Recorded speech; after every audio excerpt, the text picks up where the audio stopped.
545 billion flood scandal, nilulunod tayo ng sariling gobyerno. Isang malawakang corruption scandal ang yumanig sa bansa. Yung flood control infrastructure project na nagkakahalaga ng mahigit 545 billion pesos. Ngayon ay iniimbestigahan dahil sa umano'y ghost projects at kickbacks. Ayon sa mga whistleblower, libo-libong proyekto sa Bulacan at iba pang probinsya ang hindi itinayo o ginamit sa substandard na materyales.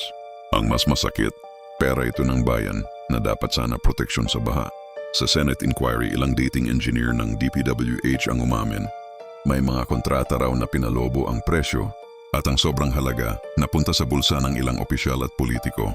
Dahil dito, naglabasan ang galit ng taong bayan. May mga kilos protesta, simbahan at estudyante na nananawagan ng hustisya at transparency. Bumuo na ng Independent Commission for Infrastructure o ICI si Pangulong Ferdinand Marcos Jr. para imbestigahan ang anomalya at tiniyak niyang walang sasantuhin. Ngunit marami ang nagtatanong, hanggang saan ang aabutin ng investigasyon? Abot ba ito sa pinakamataas na opisina? Habang patuloy ang baha sa maraming lugar, ang tanong ng sambayanan, hanggang kailan tayo lulubog sa korupsyon?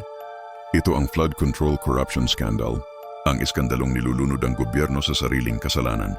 Mag-ingay, makialam at bantayan ang katotohanan.